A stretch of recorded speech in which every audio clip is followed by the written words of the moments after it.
Buenas tardes, hermanos. Buenas tardes a todos. Que Dios les bendiga. Es un placer nuevamente estar con ustedes compartiendo la palabra de Dios. Amén.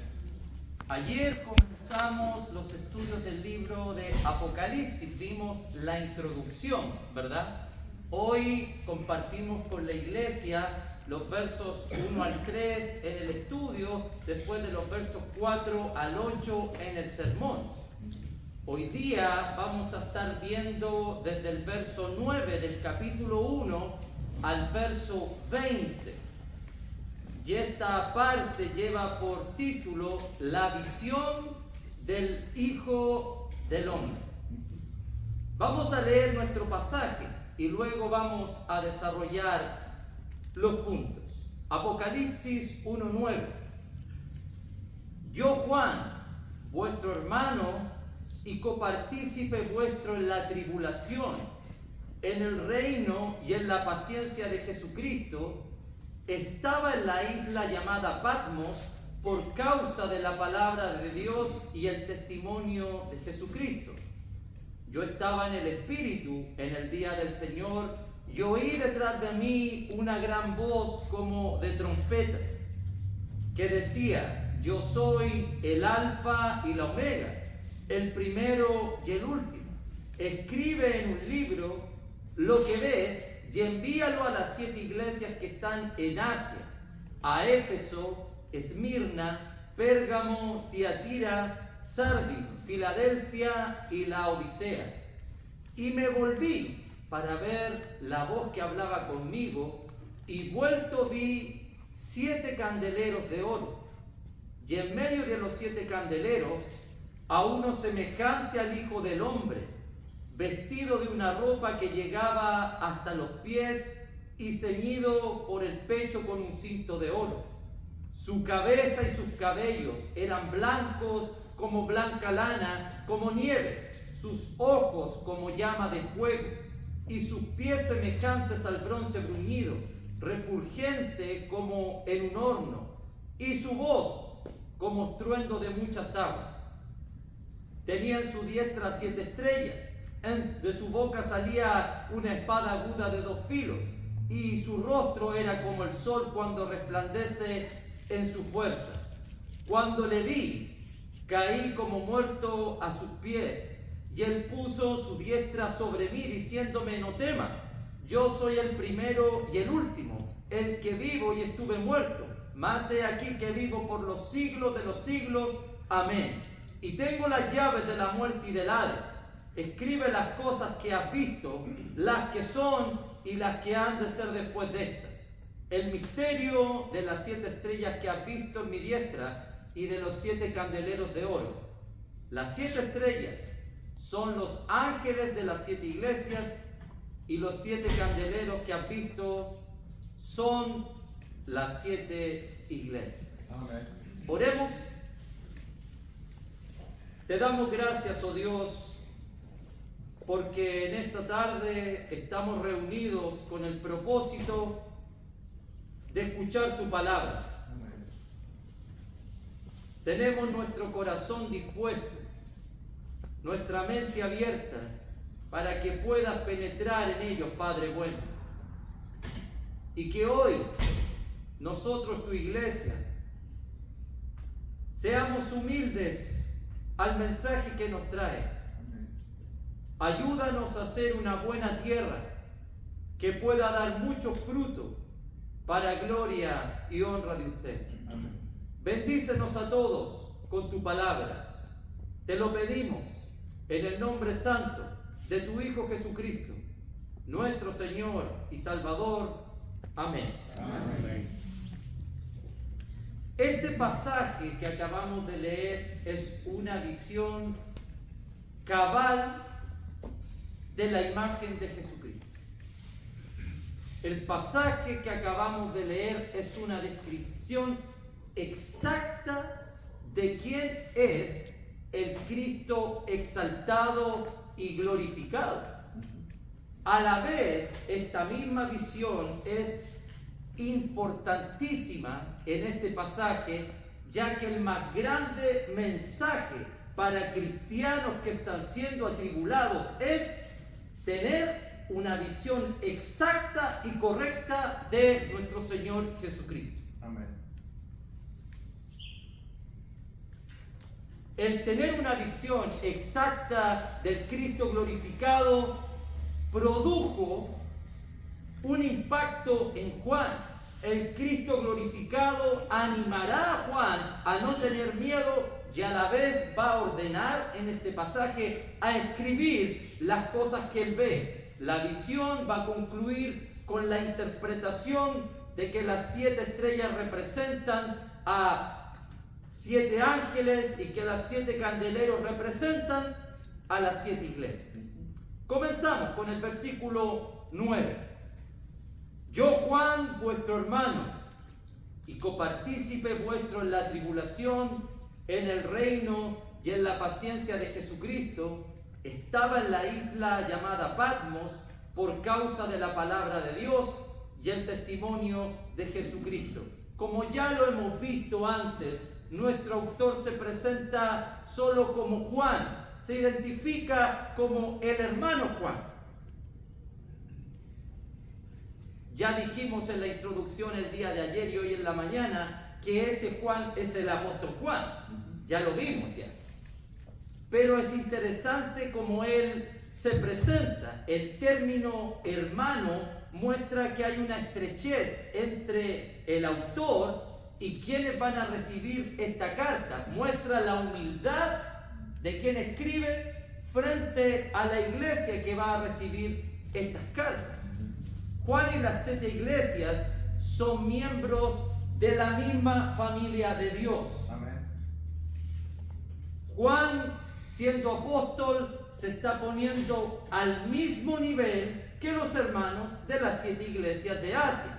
Amén. Y dice este Juan que él es copartícipe, en el versículo 9, en la tribulación. ¿Qué significa esto? Copartícipe significa que Juan, hermano, estaba en la misma condición de los hermanos que van a recibir estas cartas. Juan también está sufriendo. Juan también lo está pasando mal. Juan también está sufriendo. Juan escribe a 7 iglesias como alguien que está pagando el precio por su fidelidad al Evangelio de Jesucristo. La palabra tribulación, si pueden mostrarla ahí, la palabra tribulación en el griego es la palabra tlimpsis, significa aflicción o presión. Y para tener una idea más precisa de esta palabra, quiero que pensemos en el trabajo que se ejerce sobre las uvas y sobre el grano. Las uvas literalmente sufren presión, son pisoteadas, tienen que ser aplastadas en el lagar. El grano también sufre presión cuando éste es triturado por un molino de piedra. Pero de esto pasa algo interesante.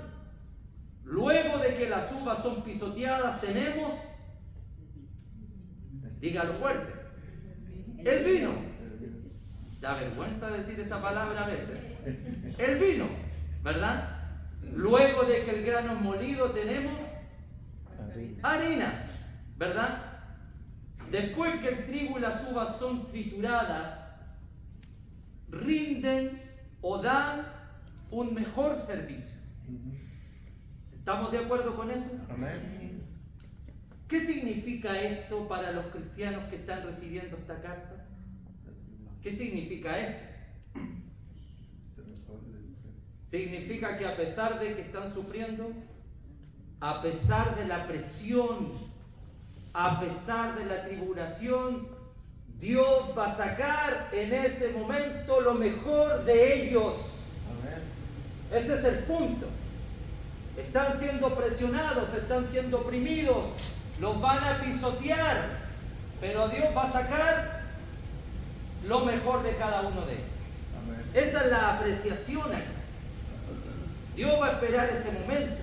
Por eso Jesús dijo, palabra puede poner ahí en la pantalla, en Juan 16:33, estas cosas os he hablado para que en mí tengáis paz. En el mundo tendréis aflicción, mas confiad, yo he vencido al mundo.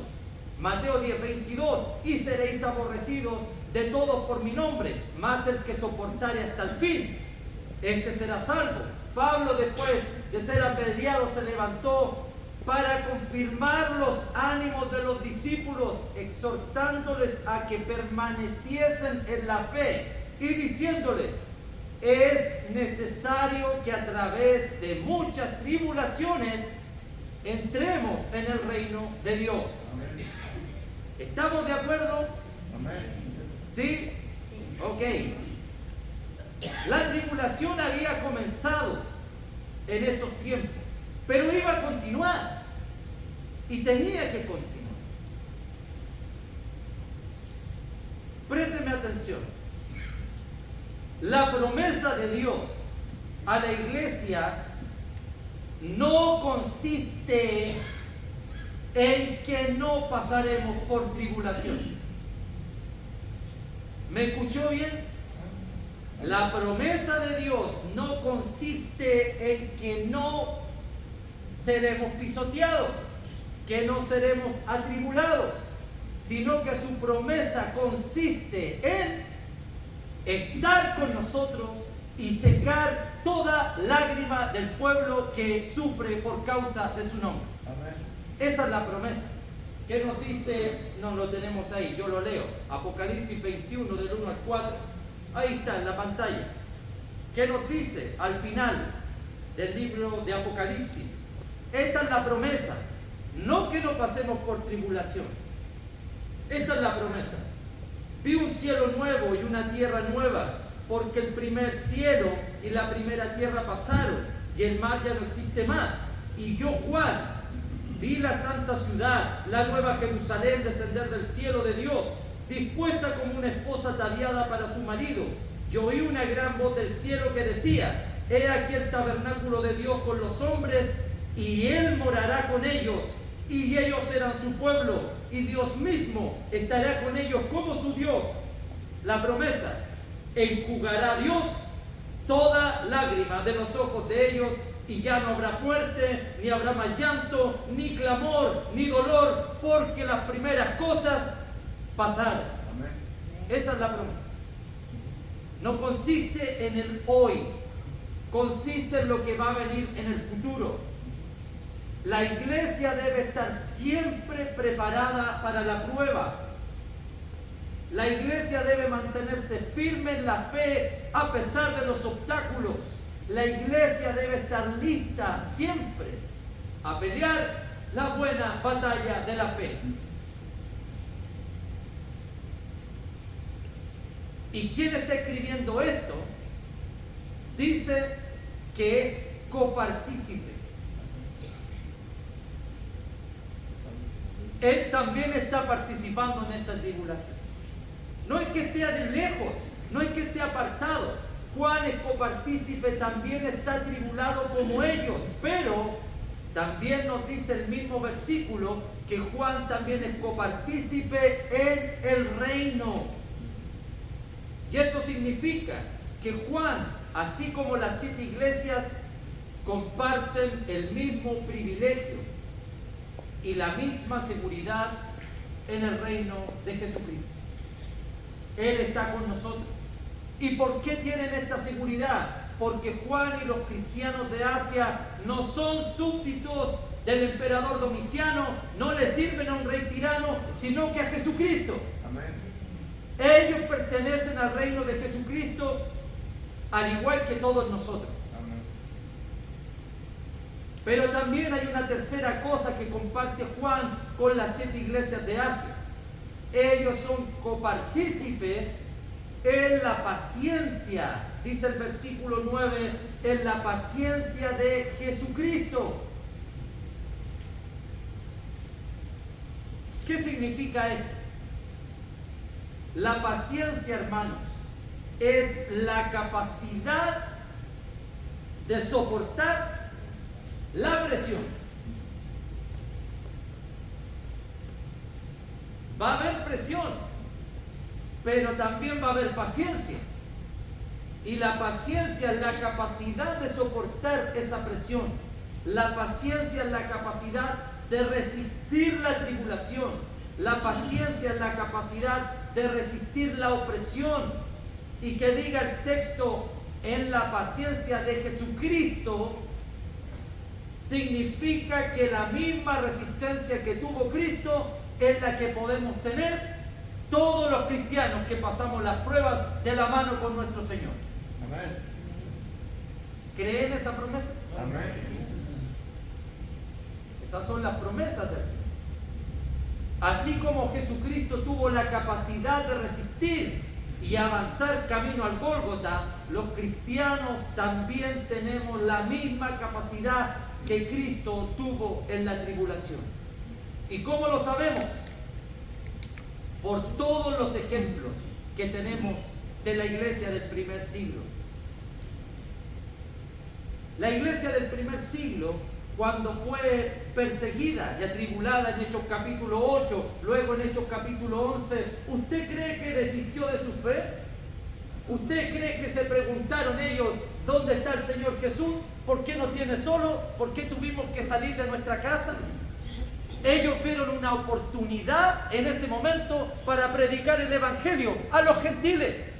Por primera vez salieron de Jerusalén y ahora tienen la oportunidad de compartir su fe con otras personas. Y nació la primera iglesia gentil en Antioquía por la predicación de los atribulados, los que están apresionados, los perseguidos. ¿Qué decir de las iglesias de Tesalónica? ¿Cómo soportaron la tribulación desde que se convirtieron al Señor? La paciencia de los apóstoles, a quienes le quitaron la vida por su fidelidad al Señor Jesucristo, todos fueron muertos. Esa es la clase de paciencia que produce una madurez espiritual en la vida cristiana. ¿Y qué decir de la paciencia de los santos de Apocalipsis? Sígame en su Biblia, capítulo 2, versos 2 y 3. Yo conozco tus obras y tu arduo trabajo y paciencia, y que no puedes soportar a los malos, ya has probado a los que se dicen ser apóstoles y no lo son, y los has hallado mentirosos, ya has sufrido y has tenido paciencia. Versículo 19. Yo conozco tus obras y amor y fe y servicio y tu paciencia. Capítulo 3, verso 10. Por cuanto has guardado la palabra de mi paciencia. Capítulo 13, versículo 10. 13, 10. Si alguno lleva en cautividad, va en cautividad. Si alguno mata a espada debe ser muerto. Aquí está la paciencia y la fe de los santos. Capítulo 14, verso 12. Aquí está la paciencia de los santos, los que guardan los mandamientos de Dios y la fe de Jesucristo. Amén. ¿Cómo lo sabemos? Por estos ejemplos. Hermanos que pelearon la batalla y que tuvieron paciencia en la tribulación, pero nunca fueron capaces de desistir de su fe. Siguieron firmes hasta el fin. El llamado a nosotros, hermanos, no es a no pasar por tribulaciones, sino que en medio de la tribulación el cristiano es llamado a desarrollar la paciencia y perseverancia de Cristo y de los santos del primer siglo. Amén. Amén. Ese es el llamado. No oramos, hermanitos, para que Dios nos quite el problema. Oramos para entender por qué tenemos estos problemas. Amén. Y cómo los podemos pasar con Cristo Jesús. Amén. Amén. Amén. ¿Dónde se encontraba Juan cuando recibió la revelación? Dice el versículo, estaba en la isla llamada Patmos. Patmos era una pequeña isla rocosa de 20 kilómetros de largo y 10 kilómetros de ancho. Allá fue Juan, allá está Juan. ¿Por qué está ahí? ¿Por qué está allá Juan? ¿Se fue allá de veraneo? ¿Está vacacionando? ¿Llegó el momento de jubilarse? ¿Por qué está allá Juan? Los hermanos saben. ¿Por qué no lo mataron? ¿Por qué no le quitaron la vida si a los demás apóstoles todos murieron por Cristo? ¿Qué pasa con este Juan? Esto no lo dice la Biblia, pero la historia cuenta algo. Júguelo usted si es verdad o no. Solo yo voy a decir lo que se dice. El emperador mandó a matar al apóstol en aceite hirviendo ante toda la audiencia. Cuando metieron a Juan en aceite hirviendo, Juan salió totalmente ileso del aceite. Como no pudieron matarlo, ¿qué hacemos con él? A la isla de Patmos. Desterrado, solo, que esté totalmente apartado de la sociedad. Eso no es bíblico, pero la historia lo dice.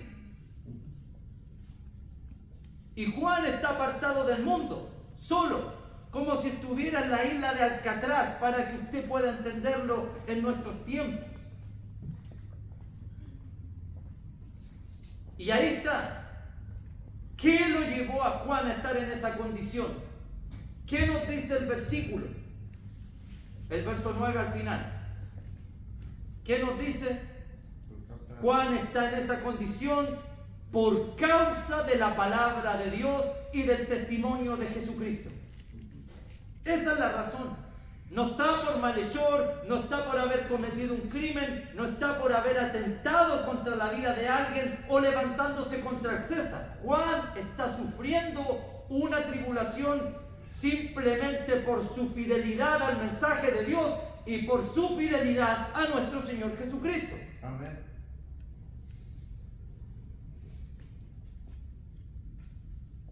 Por eso está ahí, apartado, exiliado, solo.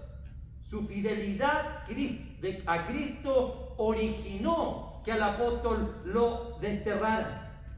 El mensaje que Juan va a decirnos a través de esta carta no proviene de sí mismo. El mensaje se origina, como nos enseñaba nuestro hermano Pedro, en nuestro Padre Dios. Dios se lo da a nuestro Señor Jesucristo como una revelación, y cuando el hombre se alinea con Dios para recibir este mensaje y darlo a conocer también al mundo, el mundo también va a responder contra nosotros. ¿Sabe cómo? Con desprecios y con persecuciones. Y por eso Juan está así. Miren Mateo 5, por favor, ahí en la pantalla. Bienaventurados sois cuando por mi causa os vituperen y os persigan y digan toda clase de mal contra vosotros mintiendo. Gozaos y alegraos, porque vuestro galardón es grande en los cielos, porque así persiguieron a los profetas que fueron antes de vosotros. Si esto no es nuevo, siempre ha sido la respuesta del mundo: perseguir a los hombres de Dios, a las mujeres de Dios, al pueblo de Dios. El exilio, la persecución contra el cristiano es una muestra. ¿Sabe de qué? De estar en el camino correcto. Amén. Preocúpese cuando nos sufra. La persecución, el exilio, los pisoteos, los escupos, los ataques de la gente es una muestra de que el cristiano está en el camino de Dios. Amén. Amén. Amén. Si hoy día venía a buscar un mensaje de halago, pero todavía no termina. Pero esta es la realidad para los hijos de Dios. Vamos a ser atribulados, pero la tribulación va a desarrollar en los cristianos que no van a dejar a Jesucristo paciencia hasta el fin. Amén. Amén. Amén. como el apóstol lo está pasando. Verso 10. Yo estaba en el Espíritu, 1:10, en el día del Señor, y oí detrás de mí una gran voz como de trompeta. Juan dice, estaba en el Espíritu. ¿Qué podemos pensar de esto? Personalmente creo que no es una frase fácil de entender. Estaba en el Espíritu. Se piensa que Juan puede haber estado en una condición especial, fuera de lo normal. Es como que Juan estuviera reconociendo que el Espíritu Santo se ha apoderado de él y estaba bajo su inspiración y bajo su influencia. Es probable que eso sea. En Apocalipsis, Juan fue llevado por el Espíritu muchas veces. Miren el capítulo 4, versos 1 y 2.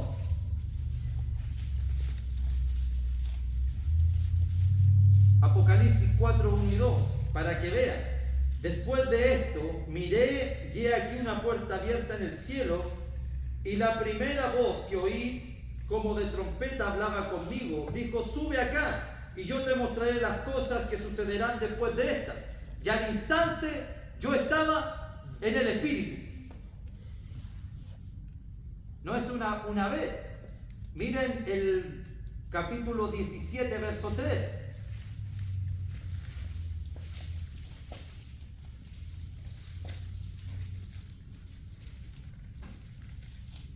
Juan nuevamente dice, y me llevó el Espíritu, y me llevó en el Espíritu al desierto.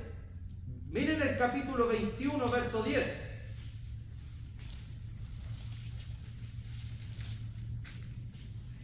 Y me llevó en el Espíritu a un monte grande y alto, y me mostró la gran ciudad santa de Jerusalén, que descendía del cielo de Dios. Una y otra vez Juan lo está repitiendo, fue en el Espíritu. El Espíritu usó a Juan como un instrumento, una y otra vez. Y por si usted no lo sabe, el Espíritu de Dios también nos va a usar a nosotros como Él quiere, influenciando en nuestra vida. También nos va a mover, también nos va a llevar a pensar, a actuar, a discernir cosas que a veces no pudiéramos entender por nosotros mismos. Porque si creemos que el Espíritu de Dios vino a nosotros desde el momento del bautismo, es porque el Espíritu existe dentro de nuestras vidas. Así como en Juan. Juan dice que cuando recibió la revelación, estaba en el día del Señor.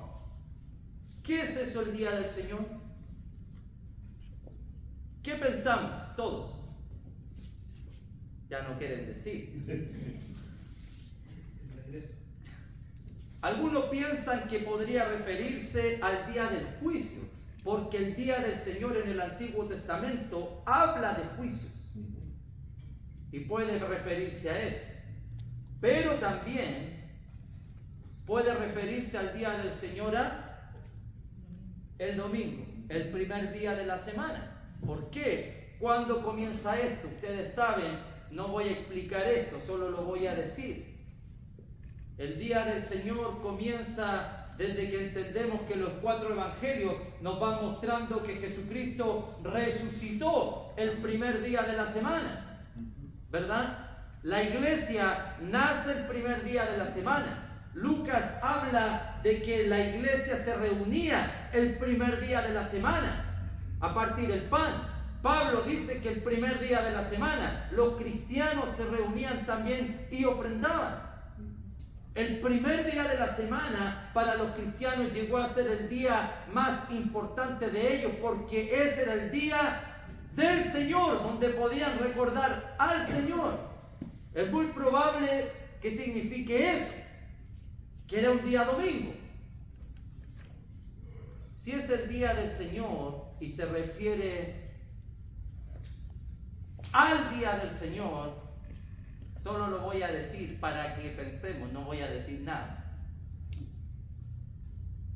¿Podría la iglesia entonces recordar al Señor todo el día a través del pan y el vino? Si es el día del Señor, ¿debemos limitarnos solamente a una vez en el día? Se lo voy a dejar ahí para que piense. Puede ser para otro estudio, ¿ok? Pero para que piense.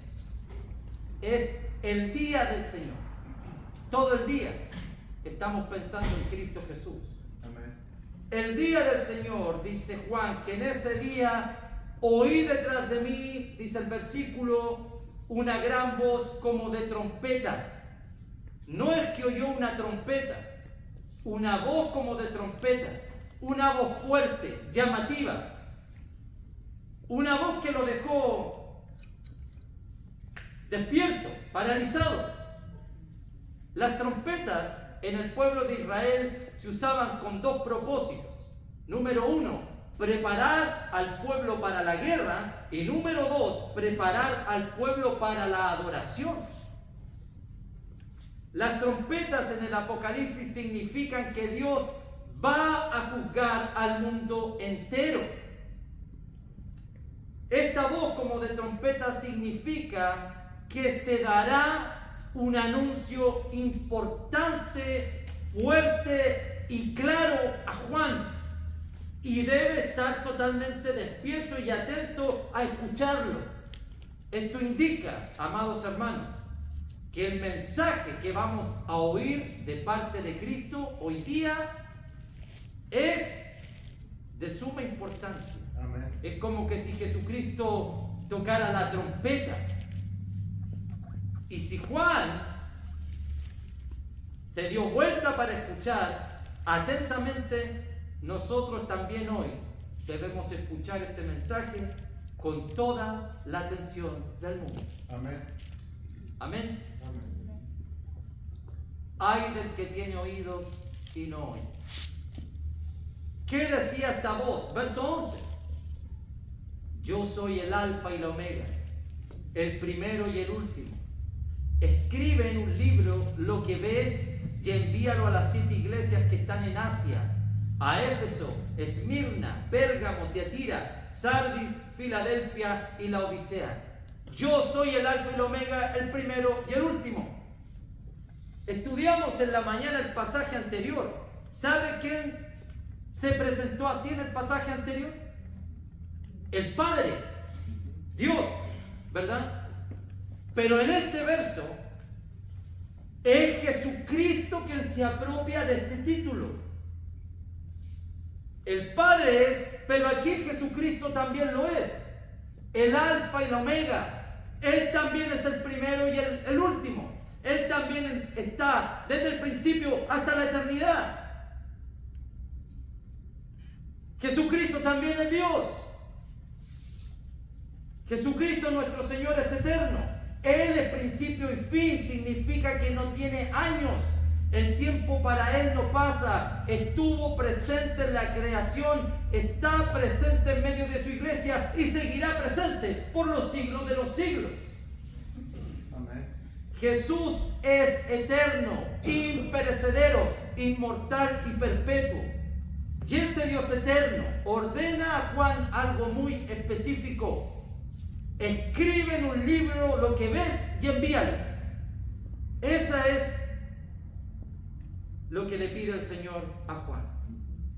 Y esta orden se repite en el libro de Apocalipsis 12 veces. No voy a leer los textos para no alargarme.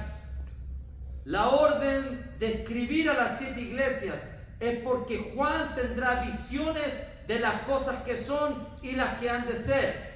Es importante que las 7 iglesias escuchen este mensaje porque estas iglesias son de Jesucristo. ¿Cuáles son estas iglesias? Éfeso, Esmirna, Pérgamo, Tiatira, Sardis, Filadelfia y la Odisea. Y ya dijimos que sean 7 iglesias es un simbolismo a la vez, porque es un mensaje también para la iglesia universal, para todos nosotros. Verso 12. Y me volví para ver la voz que hablaba conmigo, y vuelto vi 7 candeleros de oro. También la imagen candeleros de oro viene desde el Antiguo Testamento. ¿Están ahí los pasajes? Sí, Señor reveló esos pasajes. Mire lo que dice ahí, Éxodo. Harás además un candelero de oro puro, labrado de martillo, se hará de candelero, su piel, su caña, sus copas, sus manzanas, sus flores serán de lo mismo. Mira el verso 33, 3 copas de forma de flor. Y lo va repitiendo en el pasaje. También el pasaje que sigue, por favor. Y me dijo, ¿qué ves? Y respondí, he mirado ya aquí un candelabro todo de oro, como un depósito encima, y sus 7 lámparas encima del candelabro, y 7 tubos para las lámparas que están encima de él. Son visiones que vienen desde el Antiguo Testamento. El propósito de los candelabros, del candelero, desde el Antiguo Testamento, es que el pueblo de Israel sea una lumbrera para los demás pueblos. Amén. El pueblo de Israel debía alumbrar a los demás pueblos, debía ser el candelero, la guía, la dirección para los pueblos que estaban en oscuridad. Esa es la idea. Pero aquí en Apocalipsis, hermanos, los candeleros, ¿qué son? Según el capítulo 1, verso 20, ¿está ahí, hermano, o no? No, léalo, 1:20 en su Biblia. ¿Qué son los candeleros en nuestro pasaje? 1:20. El misterio de los 7 estrellas que has visto a mi diestra y de los 7 candeleros de oro. Las 7 estrellas son los ángeles de las 7 iglesias, y los 7 candeleros que has visto son las 7 iglesias. ¿Qué quiere decir esto? ¿Cuál es el punto? La iglesia del Señor tiene como propósito alumbrar el mundo. Amén. Ser la luz de este mundo. Amén. La iglesia debe ser un candelero, una luz para un mundo que está inmerso en la oscuridad y en las tinieblas. Ese es el punto. Antes fue el pueblo de Israel, no pudieron. La iglesia debe ser ese candelero a las demás naciones. ¿Y por qué es importante que la iglesia cumpla su función de alumbrar? Verso 13. Porque según este verso, ¿quién anda en medio? En medio de los 7 candeleros, vi a uno semejante al Hijo del Hombre. La razón de que la iglesia debe alumbrar en un mundo de oscuridad es porque ¿quién anda en medio de ella? ¿Quién camina en medio de la iglesia? ¿Quién anda en medio de nosotros? El Señor Jesús. Cristo camina en medio de los santos, en medio de su pueblo, camina en medio de nosotros. Un Cristo, según el verso, vestido de ropas que le llegan hasta los pies, ceñido por el pecho con un cinto de oro. Y es probable que el trasfondo de esta visión sea tomado del libro de Daniel. Se puede ver en estos pasajes un triple oficio, dicen, de Jesucristo. En el verso 1 podemos ver a Jesús como profeta porque fue quien recibió la revelación. En el verso 5 podemos ver a Jesús como rey porque es soberano de los reyes de la tierra. Amén. Y en el verso 13 podemos ver a Jesús como sacerdote de Dios por las vestimentas que tiene, por las vestimentas que trae. Profeta, rey y sacerdote. ¿Qué le parece esa visión de Cristo? Amén. ¿Le gusta o no? Y todavía no vemos lo más impactante. Lo más impresionante son los detalles que Juan da de este Cristo glorioso. Amén. Miren los versos 14 al 16. Su cabeza y sus cabellos eran blancos como blanca lana, como nieve. Sus ojos como llama de fuego, sus pies semejante al bronce bruñido, refulgente como en un horno, y su voz como estruendo de muchas aguas. tenía en su diestra 7 estrellas, de su boca salía una espada aguda de 2 filos, y su rostro era como el sol cuando resplandece en su fuerza.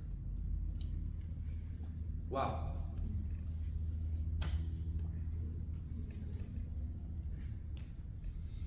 No vamos a buscarle qué sentido tiene cada una de estas cosas al pasaje. Tampoco quiero que pensemos que literalmente la apariencia de Jesús es así. Son imágenes, ¿ok? Juan está mostrando imágenes por medio de símbolos, con la intención de que Juan y las iglesias puedan entender esta visión. Solo diré esto a modo general. Puede poner ahí, miren lo que dice ahí en la pantalla. Su aspecto de blancura, de lana y nieve, tiene que ver con la pureza de este Cristo, con lo puro, con lo limpio, con lo santo, con lo blanco que es Él, completamente. Sus ojos como llama de fuego, tiene que ver que Cristo mira cualquier cosa, puede mirar en este momento en nuestro interior, en nuestra mente. Sus ojos penetran cualquier cosa, nada se puede ocultar a los ojos del Señor. Amén. Sus pies como bronce bruñido. Cristo va a aplastar totalmente a todos sus enemigos. Su voz como estruendo de muchas aguas, una voz de mando, una voz fuerte, una voz que dice y todo se debe hacer. De su boca sale una espada de 2 filos. Tiene que ver con que a través de sus palabras, lo que Él dice, 2 filos, algunos van a recibir salvación, otros condenación por la misma palabra de Cristo. El que recibe las palabras de Cristo se salvará. El que rechaza las palabras de Cristo va a ser condenado. Una espada de 2 filos. Juan y las 7 iglesias, hermanos, están viendo una imagen del Hijo del Hombre muy distinta al Cristo que vino como hombre y fue humillado y fue golpeado y fue escupido y fue maltratado y fue puesto en una cruz. Juan no está viendo eso. Juan está viendo al Cristo exaltado. Amén. Esta imagen no es para aterrorizar a Juan, tampoco para aterrorizar a las iglesias, sino para traerles esperanza y consuelo. Esta es una imagen del Cristo viviente, santo, majestuoso, omnisciente, todopoderoso, glorioso, victorioso, triunfante, fiel, verdadero y justo. Amén. Esta es la imagen del Cristo que vive por los siglos de los siglos, que todo está bajo su control, que Él domina todas las cosas y sabe exactamente la situación de todas las cosas en el libro de Apocalipsis. Esta es la visión del Hijo del Hombre, el cual viene a purificar su iglesia. Esta es la visión del Hijo del Hombre, el cual viene a castigar a los que persiguen a sus escogidos.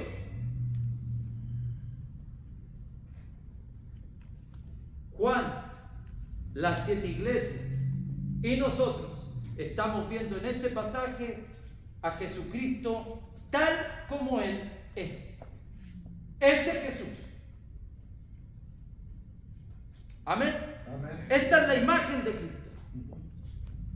Este es el Cristo glorificado. Olvídese que el Cristo que va a venir cargando una cruz. Olvídese de esas cosas. Que va a venir humilde, que va a venir callado. Olvídese de eso.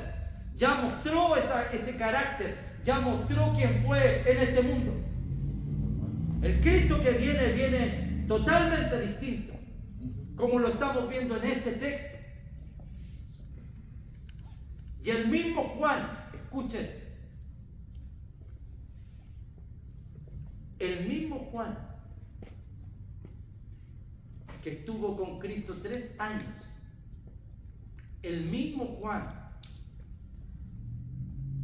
al cual Jesús le mostró cosas que a otros apóstoles no le mostró. El mismo Juan que durmió en el pecho del Señor. El mismo Juan que dice que es el discípulo amado.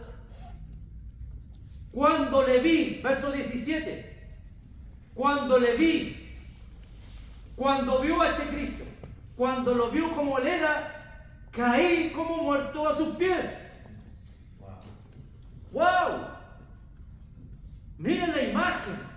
El mismo Juan que durmió en su pecho, que Cristo lo amaba, que lo consolaba, que estaba con él, que era un discípulo al cual amaba. Cuando lo vi, caí como muerto a sus pies. ¡Qué tremenda imagen! Imagínense a Juan ahora viendo a Jesucristo, viéndolo tal como es.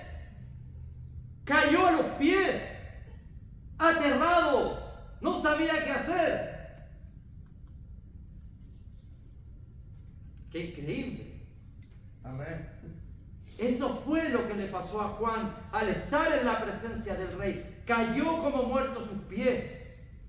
Muchos experimentaron estas cosas en el Antiguo Testamento, hermano. Hombres como Josué, que vieron la presencia de Dios y cayeron. Isaías, también le pasó lo mismo. Ezequiel, al profeta Daniel. Juan, Pedro y Santiago también lo vieron así, en el monte de la transfiguración. Todos estos tuvieron una experiencia que los atemorizó y los hizo caer a tierra por estar frente al Dios viviente. Amén. Nadie puede resistirse al estar frente a la presencia del Rey. Isaías, ¡ay de mí!, dijo cuando estuvo en la presencia de Dios. ¡Ay de mí! Mis ojos vieron a Jehová de los ejércitos. Quería arrancar, quería huir. No sabía qué hacer. Y si usted lee Isaías desde los capítulos anteriores, ¿sabe lo que hace Isaías?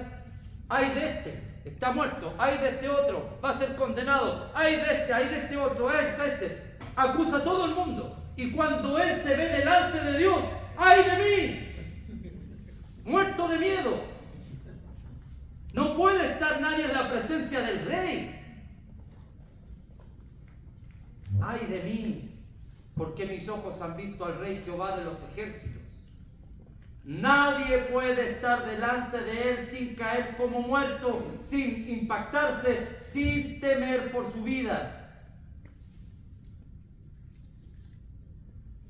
¿Sabe usted lo que hicieron los demonios cuando vieron a Cristo como hombre? ¿Qué hicieron? Gritaron, tuvieron miedo.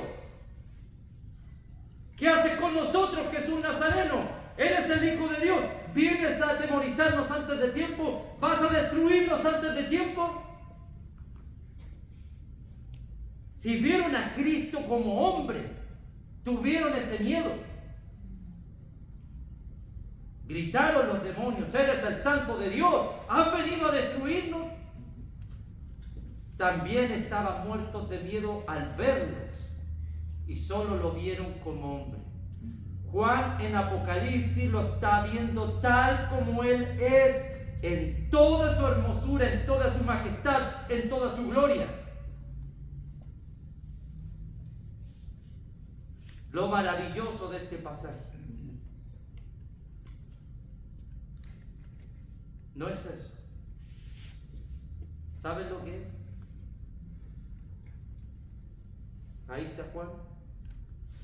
Jesús está delante de él. Lo ve, cae como muerto, y Jesucristo va a poner su mano sobre él para decirle: no temas.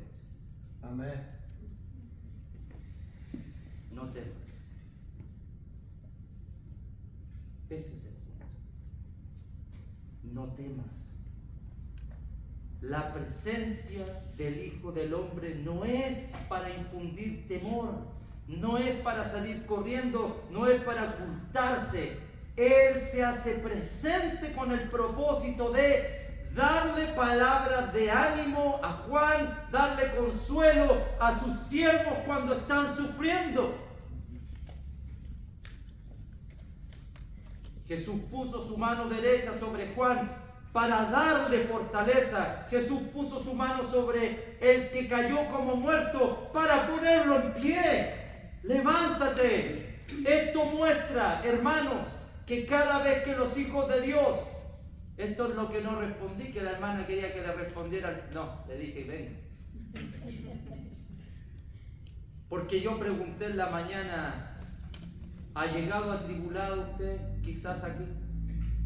Quizás viene con tristeza. Quizás viene con sus propias cargas.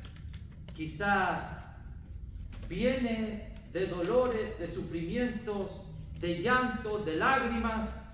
Y Jesucristo está totalmente claro de lo que usted está pasando, de lo que usted está sufriendo. No le está diciendo, no vas a ser atribulado, pero hoy día te está diciendo, hijo mío, hija mía, no temas. Amén.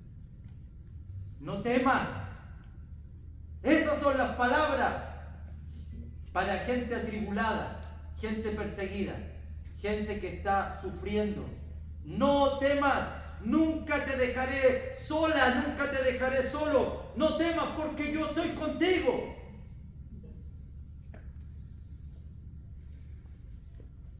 ¿Usted sabía que Juan, muchos años atrás, había escuchado estas mismas palabras?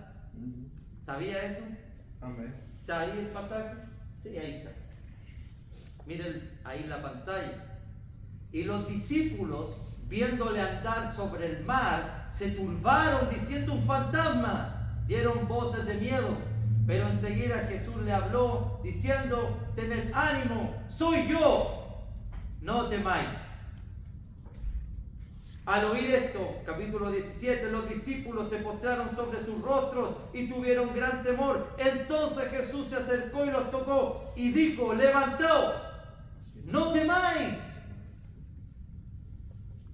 ¿Qué se le debe estar pasando a Juan cuando Jesús lo tocó y le dijo, no temas? Debe estarse recordando lo que el mismo Jesús le dijo antes.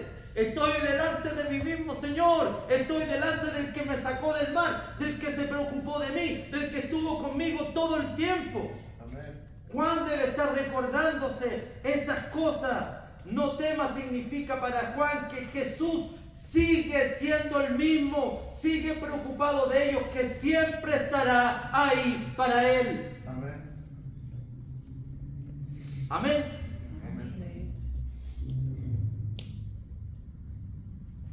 No temas, son las palabras para nosotros en esta tarde.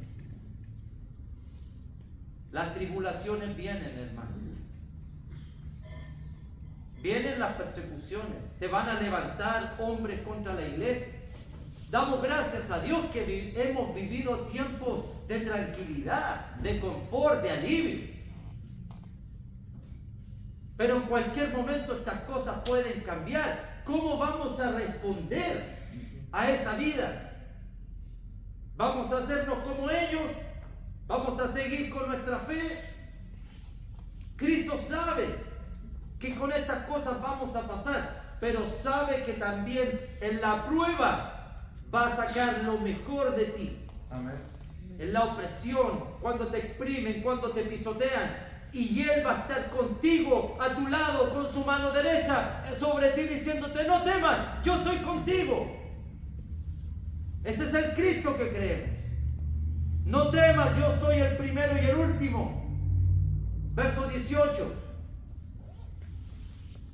Y el que vivo, y estuve muerto, mas he aquí que vivo por los siglos de los siglos. Amén. Y tengo las llaves de la muerte y el Hades. Jesús se presenta con el mismo título que se presenta al Padre en Isaías y en Apocalipsis 1:8, que ya lo vimos. No hay ninguna razón para temer, no existe ninguna razón para entrar en pánico. Jesús, el que nosotros creemos, al que nos hemos entregado, al que nos hemos hecho un pacto con Él, es el primero y el último. Jesús es el Dios Todopoderoso. Las palabras no temáis provienen del soberano de los reyes de la tierra. Las palabras no temáis provienen del que vive por los siglos de los siglos. No temáis proviene del que tiene las llaves de la muerte y el Hades en su diestra. Amén. Esto significa que ni siquiera la muerte puede causar terror a los escogidos de Dios, porque Jesús tiene poder sobre la muerte y el Hades. Él tiene poder para dar vida, pero también tiene poder para quitarla y tiene poder para devolverla. A Jesús nadie le quitó la vida. Él mismo dio la vida para volverla a tomar. Amén. Él mismo. Ese es el poder de Cristo Jesús. La muerte no lo puede retener. El sepulcro no lo puede retener. Jesús es la resurrección y la vida. Jesús tiene las llaves de la muerte. Significa que tiene autoridad sobre la muerte y sobre el Hades. La muerte no puede dañar al cristiano. La muerte no puede dañar al fiel y al vencedor. Y esto, hermanos, no significa que no vamos a morir. Sí, vamos a morir. De hecho, muchos cristianos perdieron la vida por ser fiel a Cristo. La gran diferencia está en que, a pesar de que podemos morir, los cristianos tenemos promesas. Jesús ha prometido a aquellos que mueren en Cristo: yo le resucitaré en el día postrero. Amén. No morirás eternamente. No sufrirás daño de la muerte segunda. Amén. La muerte es estimada a los ojos de Dios por los santos que mueren. Morir es una ganancia para el cristiano fiel. Morir es estar con Cristo, lo cual es muchísimo mejor. Amén. Amén. Amén. Para el cristiano victorioso. Había cristianos que habían sido muertos por causa del Evangelio de Jesús. Otros siervos de Dios también iban a morir por su fe en Jesucristo. Pero lo que se pide a todos los cristianos es que sean fieles hasta la muerte, porque quien tiene autoridad y poder sobre la muerte es nuestro Cristo. Son palabras de ánimo y consuelo para Juan, son palabras de ánimo y consuelo para las 7 iglesias que están siendo perseguidas, y también son palabras de ánimo y consuelo para nosotros en todas nuestras tribulaciones. Amén. Verso 19. Escribe las cosas que has visto y las que son y las que han de ser después de estas. Esto ya lo explicó el hermano Pedro. Las cosas que has visto se refiere a la visión que Juan está viendo del Hijo del Hombre. Las que son se refiere a la condición en la que se encontraban las 7 iglesias, el mensaje para ellas. Las que han de ser después de estas se refiere a lo que va a decir Apocalipsis desde el capítulo 4 hasta el 22. Todo lo que Juan está viendo de Jesús, lo que está viendo de las iglesias y lo que ve de las cosas que serán en el futuro, debe escribirlo en el libro de Apocalipsis. Versículo 20. El misterio de las 7 estrellas que has visto en mi diestra y de los 7 candeleros de oro. Las 7 estrellas son los ángeles de las 7 iglesias, y los 7 candeleros que has visto son las 7 iglesias. Esto ya lo hemos explicado, ¿verdad? Ya se ha dicho. Los ángeles, cada iglesia tiene un ángel, y los candeleros son las iglesias del Señor. Amén. Y eso es importante entender. Cristo tiene bajo su mano derecha a los ángeles de las 7 iglesias. Cristo tiene todas las cosas en su mano. Amén.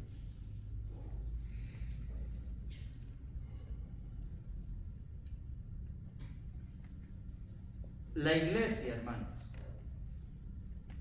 la iglesia del Señor, los candeleros, a cual Cristo anda en medio de ellos, debe ser una luz, un foco, un faro, un candelero para un mundo de oscuridad. Eso se le pide a las iglesias que le está llegando este mensaje, y eso se lo pide a todos nosotros en esta tarde. Amén. La iglesia está puesta en un mundo de oscuridad, no para ser oscuridad, sino para alumbrar en medio de un mundo de oscuridad. Amén. Las iglesias deben estar muy conscientes que Jesús camina en medio de ellas. Amén. Amén. La iglesia es la luz del mundo, hermanos, del Cristo victorioso. Dios es la luz y la iglesia debe andar en luz. Dios es luz y los cristianos somos hijos de luz. Por mostrar la luz de Cristo, muchos cristianos perdieron su vida. Y tengo una mala noticia para mis hermanos de acá. Por ser fieles a Cristo, también podemos perder nuestra vida.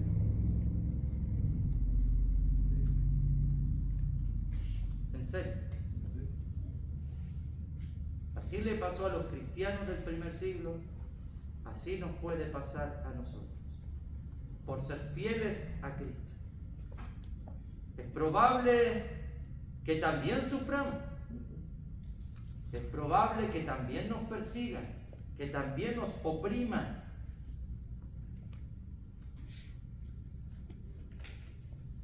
Pero en el Cristo que creemos,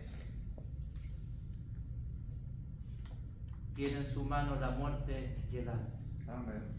Y ese Cristo va a hacer que todos los que un día perdieron su vida por ser fiel a Él, reinen y resuciten con Él por toda la eternidad. Amén. Amén. Amén. Esas son las promesas para nosotros. Entonces, el cristiano no teme. Amén. No tememos. No tememos al que nos puede quitar la vida. Tememos a aquel que después de haber quitado la vida puede hacer algo más. Sí, a ese tememos los cristianos. Si estás siendo perseguido, no temas. Si estás sufriendo, no temas. Si te desprecian, no temas. Si te arrebatan todo lo que tienes, no temas. ¿Saben por qué?